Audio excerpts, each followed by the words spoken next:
गंगा स्नान केलं की पाप धुतलं जातं. टीव्ही चालू, मोबाईलवर स्क्रोलिंग चालू, काहीतरी काम चालू, लॅपटॉप चालू आणि मग तुम्ही अन्नप्राशन करताय. स्त्री सगळ्या जगाला पुरून उरेल एवढी ऊर्जा घेऊन आलेली आहे. जीन्स घातली किंवा तुम्ही ब्लेझर घातला मगच तुम्ही मीटिंग अटेंड करू शकता असं काही नाही. तुम्ही फक्त छान साडी नेसली, छान मेकअप केला की तुम्ही छान दिसणार नाही. तिथे मी रोज सकाळी गंगेच्या घाटावर जायची आणि जस्ट बसायची, काहीच नाही, जस्ट बसायची. IVF सेंटर्स आले तर त्याला मुख्य कारण कपडे पण आहे. आपलं महाराष्ट्रीयन फूड म्हणजे त्याच्यात वरण भात भाजी पोळी कोशिंबीर चटणी, तर हे सगळं इतकं परिपूर्ण आहे ना की त्याच्या बाहेर जायची गरजच नाही. पुरुषाचं का बरं लग्न होऊन तो दुसरीकडे जात नाही? साऊथच्या मूव्हीज मध्ये सुद्धा त्यांनी खूप व्यवस्थित प्रेझेंटेशन करतात त्यांचं, खूप व्यवस्थित, की ते त्यांची संस्कृती परंपरा दाखवतातच. स्त्री असणं म्हणजे काय, सगळ्यात महत्वाचं तिची खून गर्भाशय.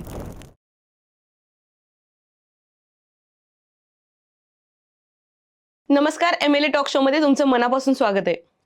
स्त्री ही म्हणजे फुलासारखी नाजूक, पर्वतासारखी अढळ, जी पडते पण प्रत्येक वेळी अधिक बळकट होऊन उभं राहते. आज आपल्या पॉडकास्टमध्ये अशीच एक प्रेरणादायी व्यक्तिमत्व आहे. आज पहिला वेळ नाही, आज तिसऱ्या वेळेस आम्ही त्यांना इन्व्हाइट करतोय, कारण ते जे कॉन्टेंट डिलिव्हर करतायत ते इतकं लोकांना आवडतंय, लोकांच्या मनापर्यंत पोहोचतंय आणि त्यांचे जे फिलिंग्स आहेत ते खूप उभरून येत आहेत.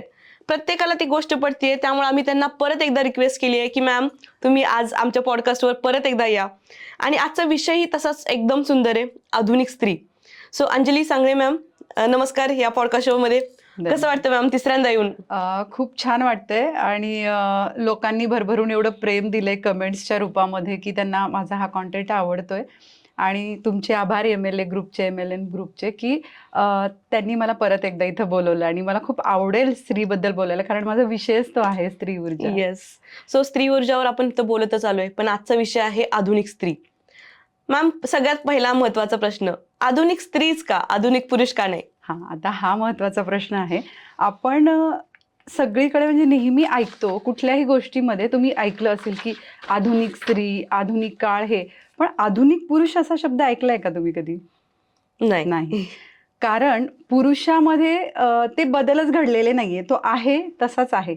म्हणजे पूर्वीच्या काळापासून की जे म्हणतात ना की कमवून आणणे आणि खाऊ घालणे, कुटुंबाची जबाबदारी सांभाळणे, हे त्याचं पूर्वीच्या काळी होतं आणि आता आधुनिक काळातही तो तेच काम करतोय. मग स्त्रीलाच आधुनिक स्त्री का म्हटलं जातं? कारण ती कुठेतरी पुरुषाची बरोबरी करण्यासाठी म्हणून बाहेर पडली आणि मीही कमावते. जे की आधी पुरुषाचं की शिकार करून आणून, बाहेरून आणून कुटुंबाला सांभाळणे ही जबाबदारी तो पार पाडत होता. आत्ताही तो तेच करतोय. त्याची जबाबदारी बदललेली नाहीये, पण हिनी एक्स्ट्रा जबाबदारी घेतलीये पुरुषासारखी, म्हणून हिला आधुनिक स्त्री हे लेबल मिळाले.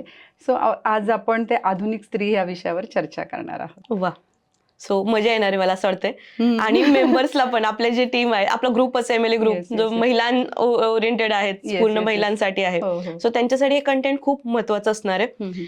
आणि आपण ट्राय करतो की असंच कंटेंट डिलिव्हर करायचंय की ज्यामुळे सगळ्यांचा फायदा व्हावा, सगळ्यांना मनापर्यंत पोहोचावे. सो मलाही विचारायचंय की आधुनिक स्त्रीचा आहार कसा असला पाहिजे? सगळ्यात महत्वाचं की मी स्वतः जे स्त्री ऊर्जेवर काम करते त्याविषयी मी थोडंसं सांगेन, म्हणजे मग आपल्याला पुढचा विषय गुंफत द्यायला अगदी इझी होऊन जाईल.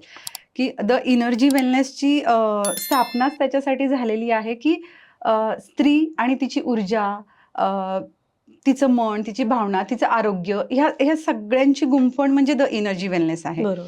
तर आता त्याच्यानुसार आहार म्हणजे काय की तुमची ऊर्जा, तुमचं हे जे शरीर आहे, तुम्हाला हे जे शरीर मिळालेलं आहे ते ऊर्जात्मक ठेवण्यासाठी अन्नच ही महत्वाची भूमिका पार पाडत असतं. मग अन्न म्हणजेच तो आहार. मग तो आहार कसा असावा, कसा बनवावा, यासाठी तुम्हीच माझा एक पॉडकास्ट घेतलेला आहे, अन्नपूर्णा, जे की स्त्रीचं मी एक परिपूर्ण रूप मानते, अन्नपूर्णा रूप जे आहे.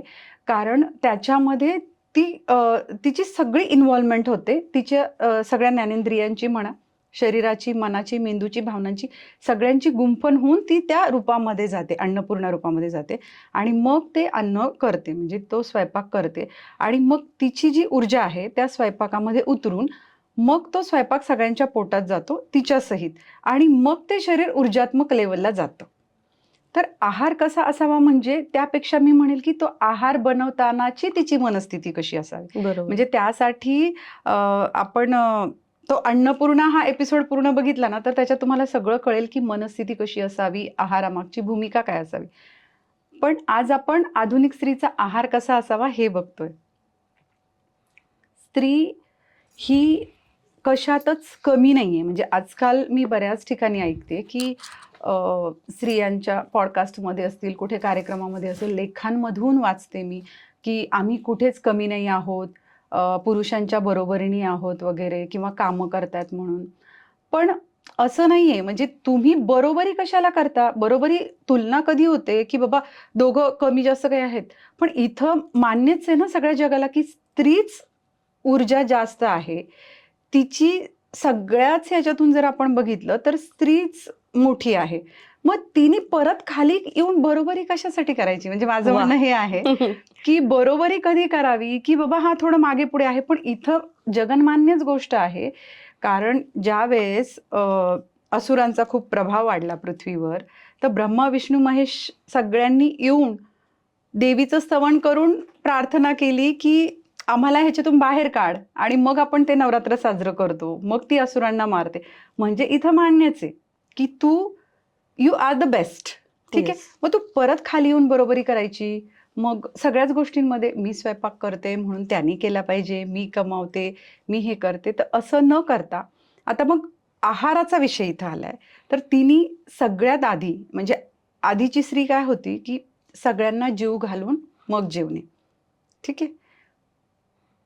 त्याच्यामागे उद्देश हा होता की सगळ्यांना व्यवस्थित मिळतंय ना कारण मी प्रोव्हायडर आहे.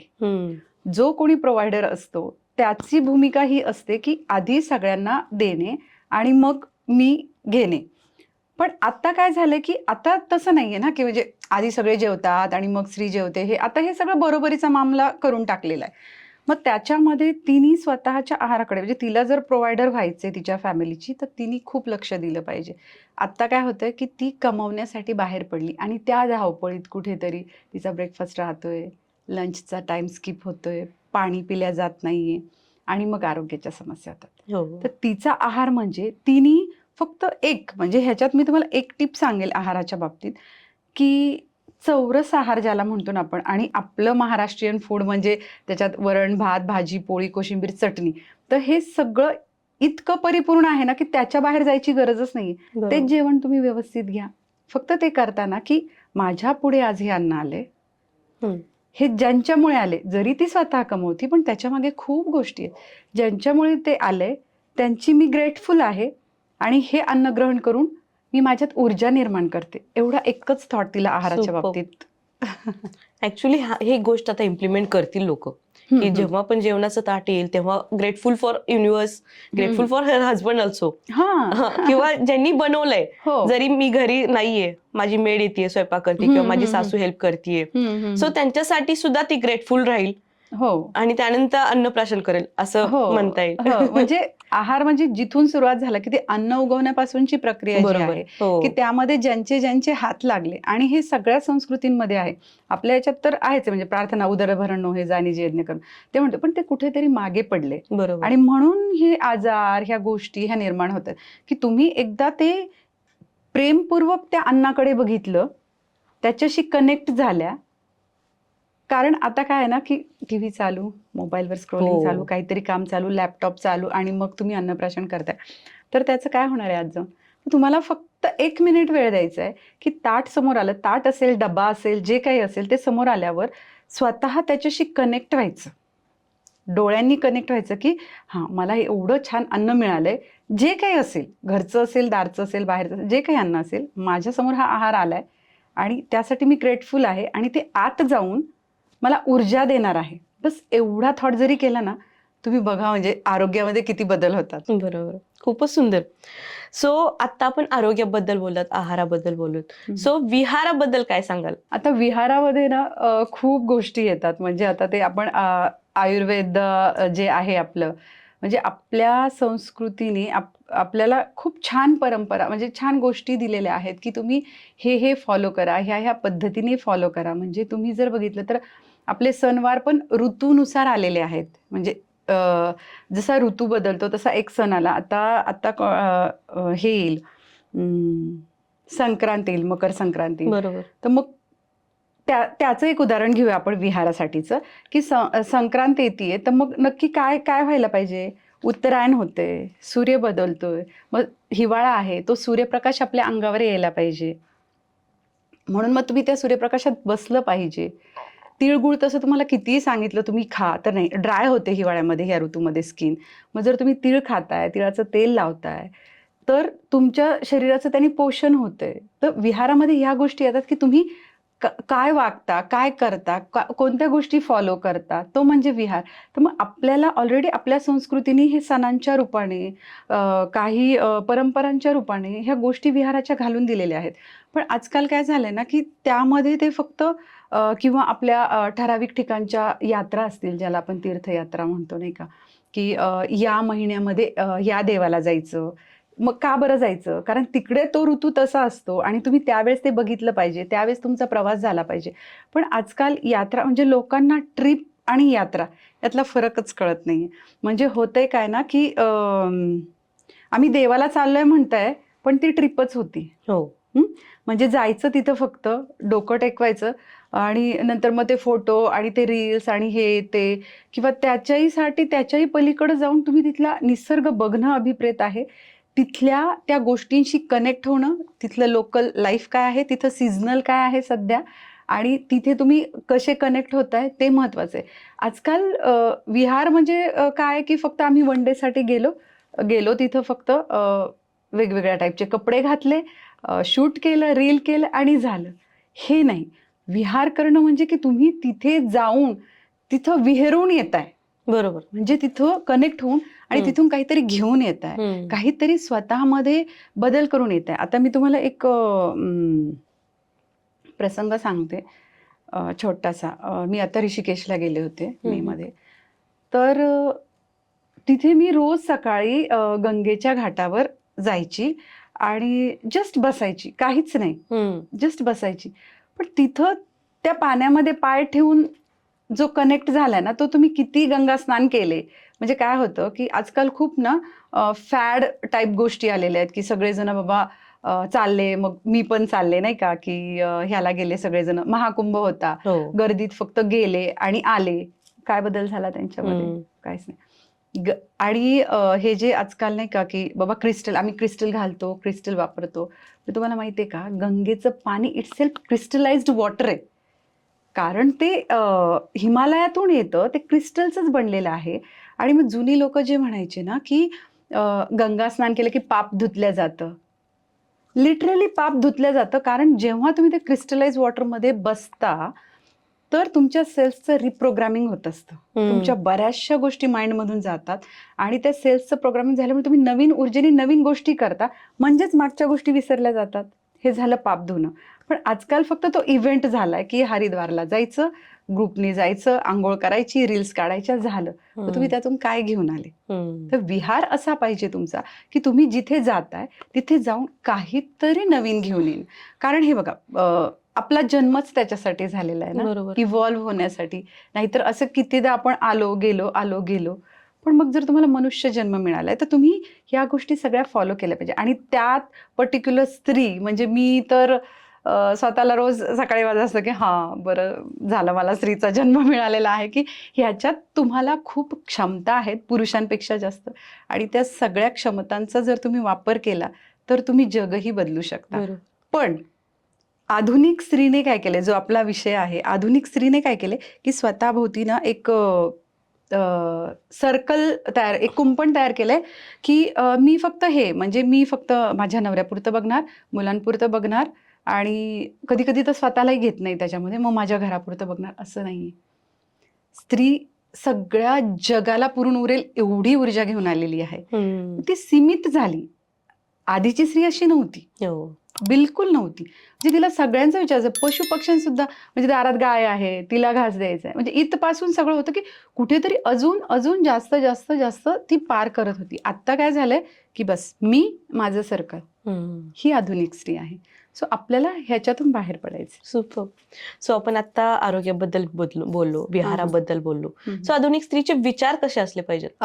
स्त्री बदलली, आधुनिक झाली, ठीक आहे, पण मग तिचे विचार आधुनिक झालेत का, हा, खूप हे इम्पॉर्टंट. बघितलं पाहिजे. की मी फक्त आधुनिक झाले कारण मी वेस्टर्न कपडे घालतीये, किंवा मी काहीतरी असं शिकले, मी काही डिग्रीज घेतल्या आणि मग मी आधुनिक झाले, ही आधुनिकता नाही. आधुनिक होणं, विचारांनी आधुनिक होणं म्हणजे की मी जरी स्त्री आहे, हा जरी पुरुष आहे, हा जरी मुलगा आहे, ही जरी मुलगी, मी सगळ्यांना एका पातळीवर बघते. हा विचार तिचा असला पाहिजे. उगीचच जसं मी मगाशी म्हटलं की बरोबरी करायची, बरोबरी कशासाठी करायची, त्याचं सगळंच वेगळं आहे. म्हणजे हे जे आजकाल इक्वॅलिटी आली आहे ना, बऱ्याच जणी तर मला म्हणतात तुम्ही स्त्री असून स्त्रियांच्या विरोधात बोलताय. पण विरोधात नाही, ऍक्च्युली की तुम्ही पुरुषांची बरोबरी करून तुमचं आरोग्य बिघडून घेताय. कारण तुमच्या डोक्यात जर सतत पुरुष राहिला, त्याची बरोबर राहिली, तुमच्यात पुरुष तत्व ऍक्टिव्ह होतं, हो. स्त्रीतत्व कमी होतं. स्त्रीतत्व कमी झाल्यामुळे काय होतं, मातृत्वाला अडचण येते. म्हणजे आजकाल हे IVF सेंटर्स काय एवढे उदयाला आलेत, आधी काय असं होतं का, अशा गोष्टी होत्या का, इझिली कन्सिव्ह व्हायचे ना बेबीज. मग आत्ता का बरं ह्या सेंटर्सची गरज पडली, कारण बिघाड इथे झालाय. आधी स्त्री स्वतःला, स्त्री असणं म्हणजे काय, सगळ्यात महत्वाचं तिची खून गर्भाशय, म्हणजे ती मातृत्व. तुम्ही जर ती प्रोसेस बघाल ना, म्हणजे आपण हे आरोग्याबद्दल आता बोलतोय किंवा विचारांबद्दल बोलतोय स्त्रियाच्या, तर तुम्ही जर प्रोसेस बघाल ना प्रेग्नन्सीची, तर डॉक्टर पण सांगतात की पिरियड्सच्या ठराविक ह्या दिवसानंतर तुम्ही तपासायला या. मग तुमच्यामध्ये ते बीज तयार झालंय का, मग ते पक्व झालंय का, आणि मग ती पुढची प्रोसेस ते सांगतात. म्हणजे हे जे सायकल आहे ते स्त्रीमध्ये एकदाच होतं की नाही, महिन्यातून एकदा. बरोबर. दुसऱ्या बाजूला तुम्ही पुरुष बघा, त्याला ही काही प्रोसेस नाहीये ना, त्याच्यामध्ये शुक्राणू 24 आवर तुम्ही कधी महिन्यातून कधीही हे करा, म्हणजे त्याची ती क्षमता बघा आणि तुमची ही क्षमता बघा. बरोबर. हे मी फक्त एक उदाहरण सांगितले. अशा खूप गोष्टी आहेत, स्त्री आणि पुरुषाच्या शरीरांमध्ये वेगळे वेगळे गोष्टी आहेत, मनामध्ये वेगळ्या वेगळ्या गोष्टी आहेत, त्यांच्या भावना वेगळ्या असतात, इव्हन त्यांचा मेंदू पण वेगळा असतो. बरोबर. आणि त्यातल्या गोष्टी पण खूप वेगळ्या असतात. पण इथे जर तुम्ही बरोबरी करायला निघाल्या ना, तर मग होतं काय, की त्या विचारांनी ना तुमचं स्त्रीतत्व खराब होतं. मग स्त्रीतत्व खराब झालं की मातृत्वामध्ये अडचण, मग बाकीचे सगळे म्हणजे आरोग्याचे प्रश्न असतील, मग नातेसंबंध असेल, तुम्ही अथॉरिटेटिव्ह होता, तुमचा टोन बदलतो, थोडेसे पैसे कमवताय म्हणून तो अहंकार येतोय. बरोबर. मग हा जो विचार, हे जे विचार तिचे बदलले ना, म्हणून ती अडचणीत आली, म्हणून आधुनिक स्त्री अडचणीत आहे. मग आधी पण जसं मी माझ्या प्रत्येक पॉडकास्टमध्ये सांगते की आधीच्या स्त्रीचं शरीर काय वेगळं होतं का, त्यांना गर्भपिशवी नव्हती का, त्यांना थायरॉइड ग्रंथी नव्हती का, त्यांना गुडघे नव्हते का, सगळे अवयव होते, पण त्यांना हे त्रास नव्हते, कारण त्यांचे विचार वेगळे होते, त्यांचे आचार, त्यांचा विहार, जो आजचा विषय आहे, हे सगळं वेगळं होतं. आता बऱ्याच जणी म्हणतील की तो काळ वेगळा होता, आजचा काळ वेगळा आहे. ठीक आहे ना, पण तुझ्यामध्ये ही क्षमता आहे की तू कुठल्याही काळात स्वतःला कोपअप करू शकते. स्त्रीचे कशी आहे, म्हणजे पुरुषाचं का बरं लग्न होऊन तो दुसरीकडे जात नाही, कारण त्याच्यामध्ये ती रुजण्याची क्षमता नाहीये. जसं आपण एक रोपटं घेतलं तर ते आपण असं काढतो, ठीक आहे, आणि तो कुठल्याही मातीत मग नेऊन रोपलं, त्याला पाणी घातलं, ते होतं. ती जी मूळ बीज, ती जी क्षमता आहे ना, ती स्त्रियातच आहे. म्हणून त्या या कुटुंबातून उठून दुसऱ्या कुटुंबात जातात, तिथं पाळं मुळं रोवतात आणि त्याला फ्लरिश करतात, एखाद्या झाडासारखं सावली देणं. म्हणजे ही क्षमता स्त्रीमध्ये आहे, पुरुषामध्ये नाहीये. म्हणून तो जिथं आहे तिथं राहतो आणि आपण जाऊन त्याला फुलवतो. म्हणजे हा खूप मोठा विचार आहे. बरोबर. पण तो न घेता फक्त त्याची बरोबरी केली की मग ती तिथंच आहे. मग ती स्त्री ॲव्हरेज राहते, तिचं आरोग्य ॲव्हरेज असतं, तिचे विचार ॲव्हरेज असतात, तिचं दिसणं ॲव्हरेज असतं, मग सगळ्या गोष्टी. आणि मग परत स्त्रियांचा तोच प्रश्न मला, की मॅडम आम्ही सगळं करतो, मेडिटेशन करतो, वन्स इन अ वीक डिनरलाही जातोय, स्पामध्ये पण जातोय, काय काय काय काय सगळं करतोय, पण आहे तिथंच. कारण बाई तुझे विचार तू तेच ठेवलेस ना, तू विचार बदल, गोष्टी बदलतील. बरोबर. खूप छान सांगितलं ही गोष्ट. कारण बऱ्याच वेळेस असं होतं ना, की लग्न संस्था वगैरे आपण त्याच्यावर पण बोलतो. आपण तो एक विषय घेऊया लग्न संस्थाचा हो, नेक्स्ट चालेल. पॉडकास्टमध्ये. चालेल. पण जेव्हा स्त्री एका घरातून दुसऱ्या घरात जाते आणि तिथं फ्लरिश करते, हे खूप सुंदर विचार आहेत ऍक्च्युली. सो तुम्ही बोलता बोलता एक कपड्याबद्दल बोललात. सो आता आपण आधुनिक स्त्रीचे कपड्याबद्दल पण विचार करूया. येस बोलूया. ह्या सगळ्या गोष्टी आहेत ना, इंटरकनेक्ट असतात. म्हणजे आपण जर स्त्री घेतली, तिला असं सेंटरला ठेवलं, तर मग तिचे विचार, तिचे आचार, तिचं विहार, तिचं आरोग्य, तिचा आहार, हे सगळं सगळं इंटरकनेक्ट असतं. म्हणजे एक कडी जर निसटली तर पुढचं सगळं निसटून जाते. हे स्त्रीच्या लक्षात येत नाही. म्हणजे आता असं होईल, समजा आपण जर म्हटलं की हा कपड्यांचा आरोग्याशी संबंध असतो, तर तुम्ही म्हणाल कपड्यांचा आरोग्याशी काय संबंध? एक साधा प्रश्न असं येऊ शकतो ना डोक्यामध्ये, की कपडे आणि आरोग्य. तर स्त्रीचा कपडे आणि आरोग्य ह्याचा खूप जवळचा संबंध आहे. एक साधं सांगते मी तुम्हाला, की आजकाल जे आहे ना, तुम्हाला म्हटलं की IVF सेंटर्स आले, तर त्याला मुख्य कारण कपडे पण आहे. अरे बाप. तर तुम्ही म्हणणार हे कसं? सगळ्यात आधी जे मी तुम्हाला म्हटलं, की गर्भपिशवी आणि त्याच्याशी संबंधित ज्या काही गोष्टी असतात, म्हणजे आपला जो योनी भाग आहे, तर तिथे वायुतत्व खेळणं खूप आवश्यक आहे. तिथं वायुतत्व असलं म्हणजे काय होईल, की बाकीचे इन्फेक्शन्स नाही होणार. जे आजकाल बाहेर राहतात मुली, जॉब करतात, मग पब्लिक टॉयलेट्स यूज करतात आणि मग तिथून इन्फेक्शन्स होतात, किंवा बाकीच्या पण खूप गोष्टी आहेत की त्यांना इन्फेक्शन्स होऊ शकतात. ठीक आहे, त्याच्यासाठी वायुतत्व तिथं खेळणं रोजचं गरजेचं असतं. पण होतंय काय, की आजकाल आम्ही जीन्स घालतो जाड, आणि अजून स्लिम दिसावं, मी अजून जास्त छान दिसावं म्हणून टाईट कपडे घातले जातात. जेव्हा तुम्ही टाईट जीन्स घालता, म्हणजे माझा जीन्सला विरोध आहे असं नाहीये, मी स्वतः पण घालते, पण जेव्हा तुम्ही तासनतास त्या जीन्समध्ये राहता, त्या भागाला वायुतत्व मिळत नाही, तो भाग फ्लरिश होत नाही, आणि मग तुम्हाला ह्या पुढच्या अडचणी येतात. म्हणून सगळ्यात महत्वाचं, की तो जो मी म्हटलं की आरोग्य, की जेव्हा तुम्ही टाईट कपड्यांमध्ये राहताय, जेव्हा तुम्ही डार्क कपड्यांमध्ये राहताय, स्त्रीला मुळातच, स्त्री हीच एक सौंदर्य आहे. त्याच्यासाठी असं खूप काही करण्याची गरज नाही, की मी हे कपडे घातले तरच छान दिसेन, मी असे कपडे घातले तरच छान दिसेन, असं नाहीये. मुळात तू स्त्री आहे म्हणजे तू छान आहे. स्त्री हीच एक सौंदर्याची परिभाषा आहे. मग त्याच्यासाठी हे असे काहीतरी कपडे घालणं, हे आणि असं कुठंही लिहिलेलं नाहीये, म्हणजे कुठल्याही तुम्ही MNC मध्ये, कुठल्याही कंपनीमध्ये कुठेही असं लिहिलेलं नाहीये, की बाबा तुम्ही जीन्सच घातली पाहिजे, हेच कपडे, हां फॉर्मल घाला. त्याच्यामध्ये कुठेही असं नाहीये, म्हणजे भारतात कंपनी असू द्या किंवा भारताबाहेर. आता आपली संस्कृती एवढी स्ट्रॉंग होतीये, म्हणजे भारत थोड्याच दिवसात महासत्ता होणार आहे. तर इतकी स्ट्रॉंग होते, की तिथं तुम्हाला कोणी विरोध नाही करू शकणार आहे, की तुम्ही साडी नेसून का बरं ऑफिसला आल्या. कारण साडी जे आहे ना, त्याच्यामध्ये तुम्ही पूर्ण झाकलेले असता. बाकीचे कपडे पण असे आहेत की तुम्ही झाकलेले असू शकता, पण जीन्स घातली किंवा तुम्ही ब्लेझर घातला मगच तुम्ही मीटिंग अटेंड करू शकता असं काही नाही. ब्लेझरही घाला, तुम्ही फॉर्मलही घाला, पण मीटिंग पुरतं घाला, कामापुरतं. पण जर तुम्ही आपली संस्कृती सोडून तीच अनुसरताय, कंटिन्युअस तेच कपडे घालताय, शॉर्ट्स घालताय, शॉर्ट्सनी काय होतं तुम्हाला माहितीये का?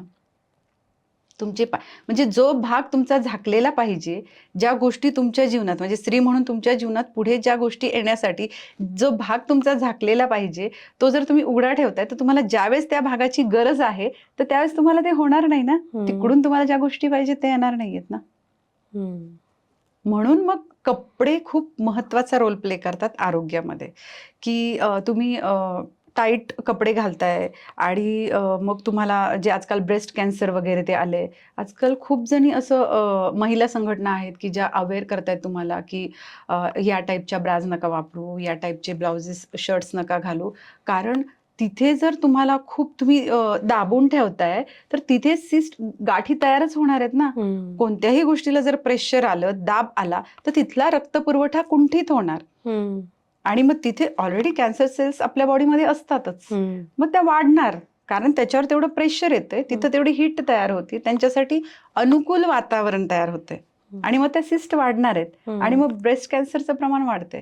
तर त्यासाठी तुम्हाला जिथं तुमच्या शरीराला वायू तत्वाची गरज आहे त्याच्यासाठी कॉटनचे ढिले कपडे जेव्हा घालता येतील तेव्हा घालावे आणि आपल्या संस्कृतीनुसार कपडे घालावे असं मला वाटतं. आता यात हा पण एक मुद्दा येऊ शकतो की मग फॉरेनर लोक किंवा मग त्यांना नाही का होत किंवा मग त्यांना मातृत्वासाठी मग ते काय साड्याच घालतात का? मला एके ठिकाणी हाही प्रश्न विचारला गेला होता इव्हन की मी पण तुम्हाला तेच विचारलं होतं की काय मग आता नऊवारी घालून ऑफिसला जायचं की बाहेर फिरायला जायचं, काय करायचं नेमकं? नाही असं काहीच नाही. म्हणजे माझं म्हणणं नाहीये की आधुनिक स्त्री आहे आणि मग तिने एकदमच लगेच जुन्या काळातल्यासारखं नऊवारी वगैरे घालावी. पण जर तुम्हाला पर्टिक्युलर त्या गोष्टी हव्यात तर तुम्हाला ते तसंच राहावं लागेल. हा नियम आहे. म्हणजे तुम्ही जर साऊथला गेल्या ना मॅम, मी स्वतः जाते म्हणजे वर्षातून एखादा महिना मी तिकडे जाते तामिळनाडूला वगैरे. तर ते अजूनही ती आपली संस्कृती पाळतात. बरोबर. म्हणजे त्यांनी गजरा लावलेलाच असतो. मग गजरा का लावायचा? कारण तो जो फुलांचा पर्टिक्युलर ठराविक फुलांचेच गजरे असतात बघा. मग तो गजरा लावल्यामुळे काय होतं, तो जो फ्रेग्रन्स आहे, तो जो सुगंध आहे ना, तो तुमच्या चित्तवृत्ती फुलवतो. तुमच्या नर्वस सिस्टीमवर काम करतो. म्हणजे दिवसभर ती स्त्री म्हणजे तुम्ही बघाल अगदी कष्टकऱ्या स्त्रिया सुद्धा तिकडे गजरा एक सकाळी सकाळी त्यांनी लावलेला असतो. म्हणजे मला खूप आवडतं असं आता स्त्रियांसोबत काम करते तर लोकल जीवन बघायला म्हणजे नाही का तिथल्या त्या लोकल बसमधून प्रवास करणं असेल की त्या अशा विणलेल्या बास्केट आता आपल्याकडून तर त्या हद्दपार झाल्यात पण त्या विणलेल्या बास्केट्स आणि त्याच्यात त्यांचे डब्बे किंवा ते असे छोटे छोटे मडके ते काय काय घेऊन छोटे छोटे 2-2, 3-3 स्टॉपपर्यंत ते प्रवास करत असतात. पण कितीही गरीब कितीही साधी स्त्री असली तरी तिने गजरा लावलेला असतो, तिने इथं टिळा लावलेला असतो, तिने व्यवस्थित साडी नेसलेली असते. भले ती हलकी असेल, 100 रुपयाची असेल, 1000 रुपयाची असेल, ती व्यवस्थित टापटीप घातलेली असते. इव्हन तुम्ही जर बघाल तर साऊथच्या मूव्हीजमध्ये सुद्धा त्यांनी खूप व्यवस्थित प्रेझेंटेशन करतात त्यांचं. खूप व्यवस्थित की ते त्यांची संस्कृती परंपरा दाखवतातच, ते धरूनच आहेत.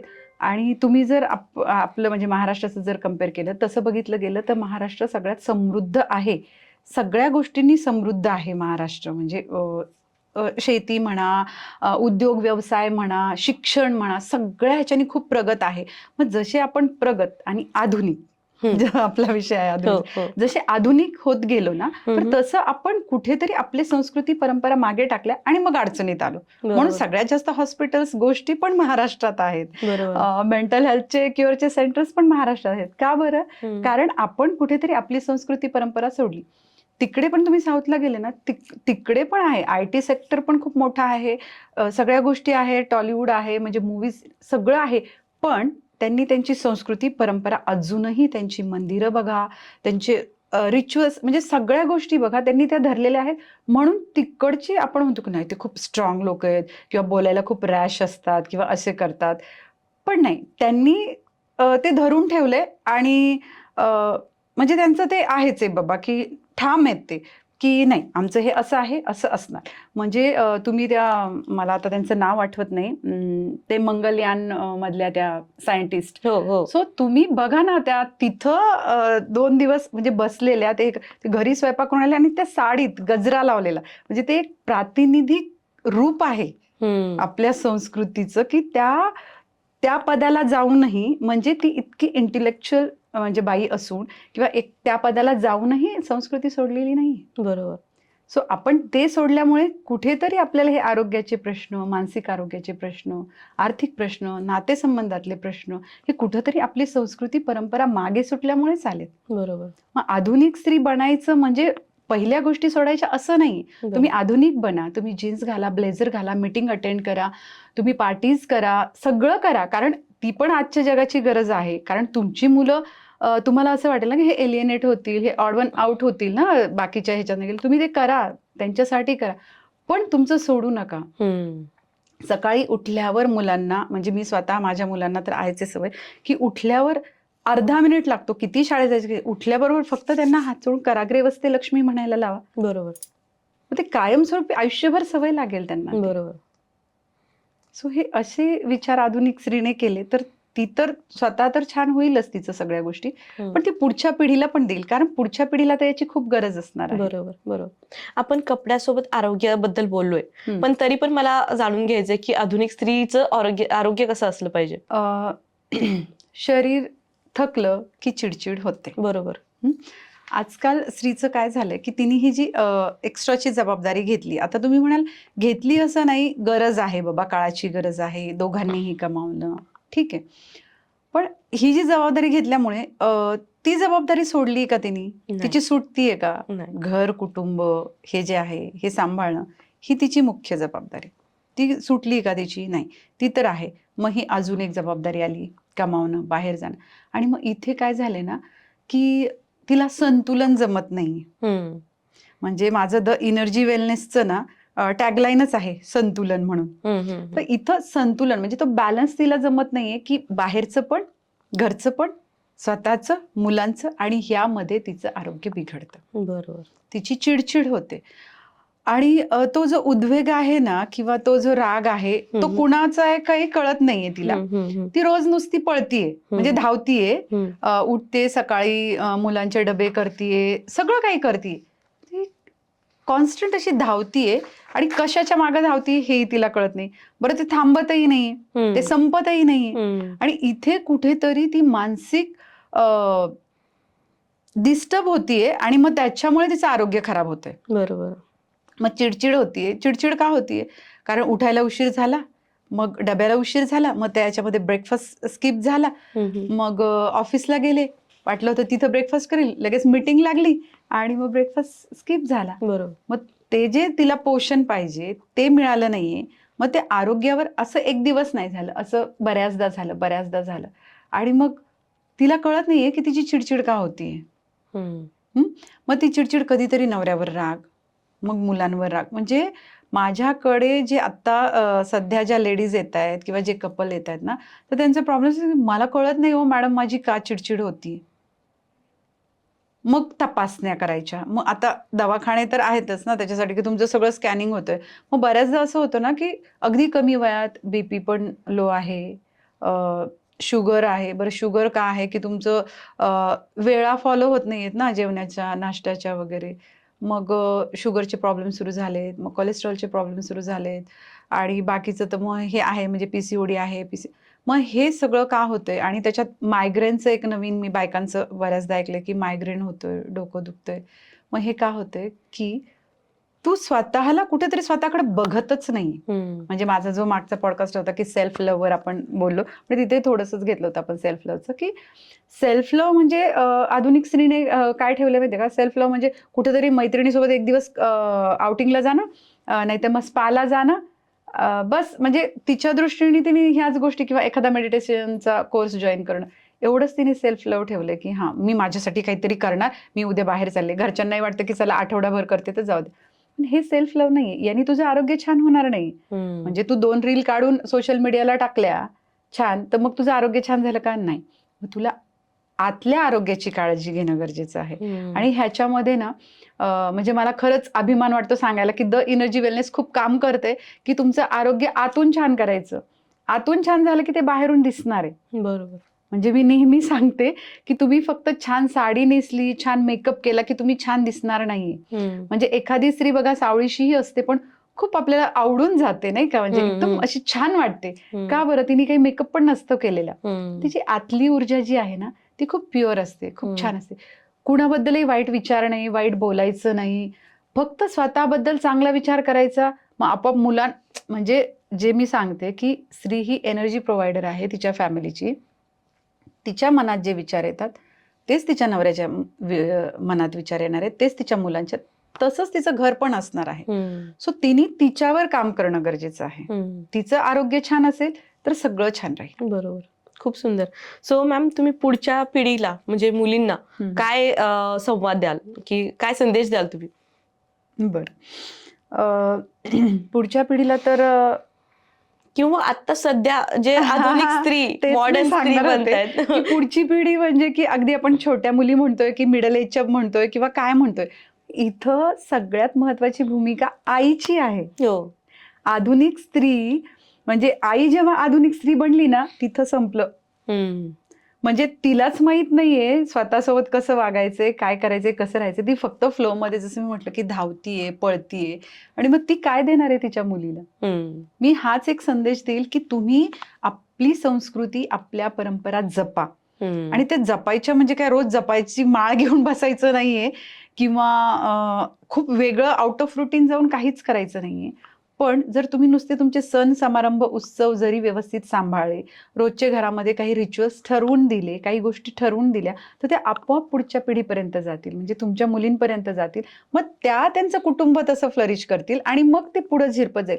पण इथे मी जे मगाशी म्हटलं ना, की तिने स्वतःभोवती ते काहीतरी ठरवून करून घेतले, की मी आता शिक्षण घेतलेलं आहे, मी आता उच्च शिक्षित झाले, मी आता एवढा एवढा पगार कमवते, मग मला वेळच नाही मिळत रोजची देवपूजा करायला, किंवा मला वेळच नाही मिळते रोजचं. म्हणजे तुम्ही पाण्याचं भांडं भरून ठेवताना, म्हणजे बऱ्याच घरात तर प्रॉब्लेम काय आहेत माहितीये का मॅडम तुम्हाला, जेव्हा म्हणजे मी डिटेल्ड खूप बोलत असते क्लायंट सोबत, की मला पूर्ण जाणून घ्यायचं असतं की हिला आज हा त्रास होतोय, पण ह्याच्या आधी काय झालेलं आहे. बरोबर.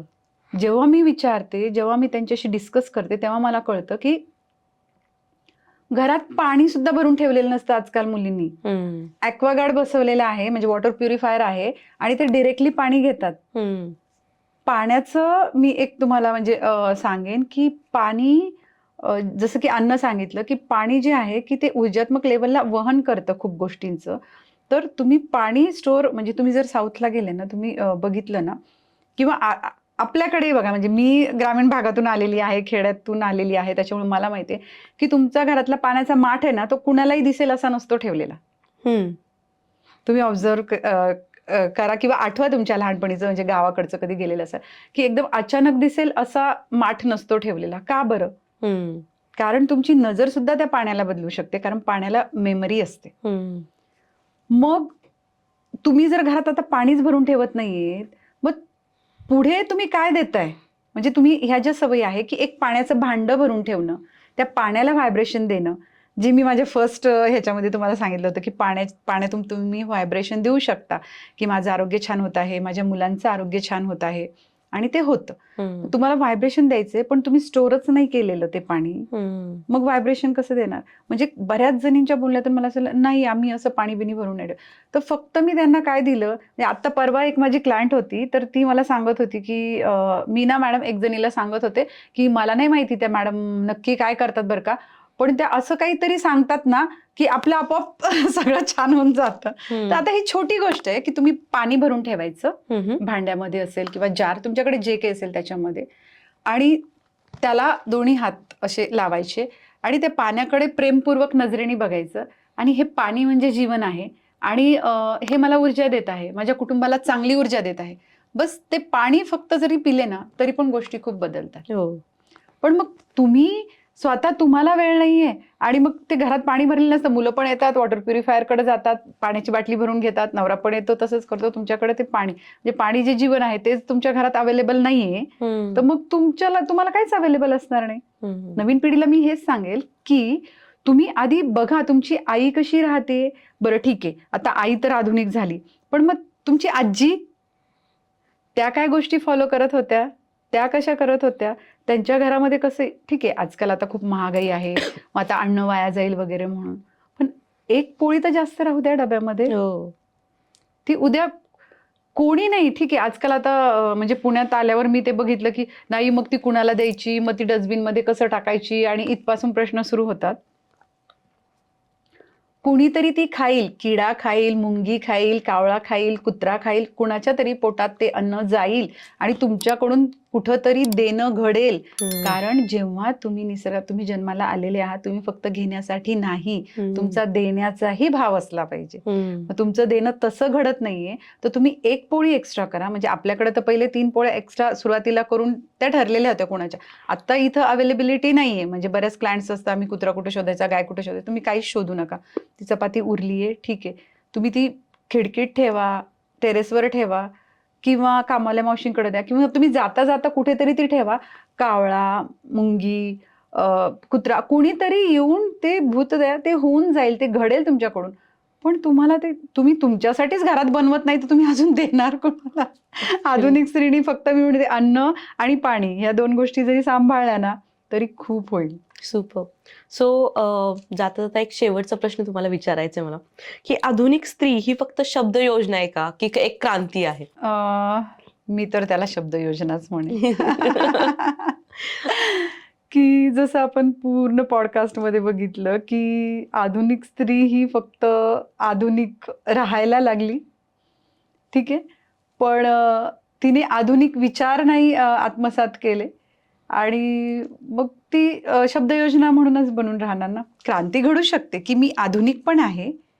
जसं मी त्या सायंटिस्टचं उदाहरण दिलं, की मी आधुनिक पण आहे, पण मी माझी परंपरा पण जपते. बरोबर. मग ती क्रांती होईल. हम्म. मग ती क्रांती होईल, की अरे म्हणजे हिने ब्लेझर पण घातलाय आणि ही आदित्य हृदय स्तोत्र पण म्हणते हम्म. सकाळी ऑफिसला जाताना, कारण घरी नाही वेळ मिळाला. मग ही क्रांती आहे ना. हम्म. मग तुम्ही अशी क्रांती करावी, मला असं वाटतं आधुनिक स्त्री म्हणून. Super super. आज खूप मजा आली म्हणजे ऐकण्यासाठी. ऍक्च्युली हे सगळं माहित असतं, पण कोणीतरी नाही का सोनाराने कान टोचले पाहिजेत. कोणीतरी आपल्यामधलीच कोणतरी आपल्याला सांगतीये की टोटली म्हणजे पूर्ण लाईफ चेंजिंग हे लेसन असेल आजचा जो पॉडकास्ट आहे. सो धन्यवाद अंजली मॅम. तुम्ही आज खूप सुंदर आणि मनाला स्पर्श करणारी रचना तुम्ही सांगितली आणि संवादासाठी आपण आधुनिक स्त्री ची खरी ओळख, तिचा संघर्ष आणि स्वातंत्र्याचा अर्थ, आहार विहार विचार हे आणि तिचे कपडे त्याबद्दल सुद्धा आपण बोललोय. सो खूप सुंदर विचार तुम्ही आज पॉडकास्टच्या माध्यमातून मांडलेत. सो थँक्यू सो मच तुम्ही आज इथं आलात बद्दल आणि खूप छान सांगितल्याबद्दल. नाही, तुमचे आभार की तुम्ही कुठेतरी प्लॅटफॉर्म देताय या विचारांना. मला जसं सगळेजण म्हणताय की हो मॅडम, हे खरंच विचार खूप छान आहेत आणि सगळ्या स्त्रियांपर्यंत हे पोहोचायला पाहिजे, पण त्याच्यासाठी एक माध्यम पण गरजेचं असतं ना. म्हणजे आता एवढं नॉलेज आहे किंवा एवढ्या गोष्टी माहीत आहेत, त्या सगळ्यांपर्यंत पोहोचवण्यासाठी तुम्ही हे जे काम करताय, हे पण एक आधुनिक स्त्रीचं मी एक चांगलं रूप बघतीये की तुम्ही खूप मोठा एक स्त्रियांचा ग्रुप घेऊन हे सगळं करताय आणि त्यांच्यापर्यंत नवनवीन गोष्टी पोहोचवत असता. तर हे खूप काय म्हणतात, अभिनंदनीय काम आहे. Thank you so much. थँक्यू. धन्यवाद. आज तुम्ही आलात तिथं आणि आमच्यासोबत गप्पा मारल्या त्याबद्दल खूप छान, मनापासून धन्यवाद. थँक्यू.